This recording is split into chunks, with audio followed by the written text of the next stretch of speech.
We picked these amazing blueberries last week, and today I'm going to show you how I turned it into blueberry ice cream, one of our family's favorites. So I'll head over to the stove, where the first thing I need to do is make a blueberry syrup. I'm going to do that by putting a pot onto medium heat and then combining blueberries and sugar into the pot. And I want to cook this down for about 15 minutes or so, until you start to see these bubbles at the bottom and all the blueberries have started to break open. And once it gets to this point, I want to move it over to a separate bowl, so that way it has a chance to cool while I get the base started.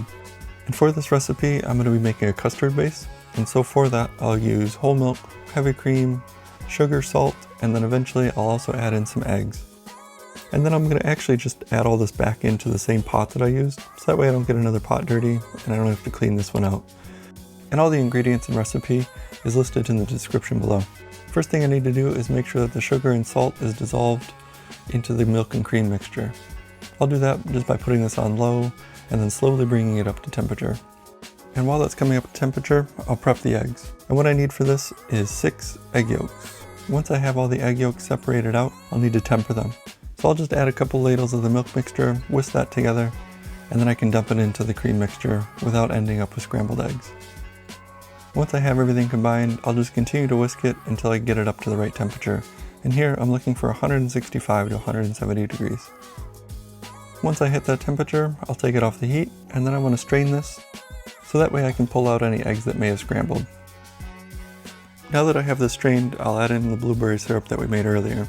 Then I'll want to stir this to combine it. This is also the step where I'll add in the vanilla. I don't like to cook the vanilla because I feel like it loses some of the vanilla flavor, and so I add it in here. And now I want to cover this with plastic wrap and get it into the refrigerator. I want this to be as cold as possible before I dump it into my ice cream maker, and so I like to chill this for at least an hour, but overnight is better. I found that with my ice creams, the longer that I can let this chill before I dump it into my ice cream maker, the smoother texture that we end up with. And if you're using a canister ice cream maker, this also gives that a chance to chill for 24 hours in the freezer too. Then I'll get my ice cream maker out, and I'll set this to ice cream, and then I'll also pre-chill it, just to get everything as cold as possible before I add in the ingredients. And while that's pre-chilling, I'll get everything dumped into the canister. Now that I have everything pre-chilled, I'll add the canister in and hit start. And this is going to run for about 30 minutes or so, but that time could vary depending on how cold your mixture was before you started.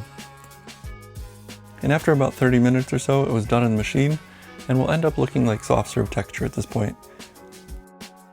And to get traditional ice cream texture, you're going to want to freeze this overnight.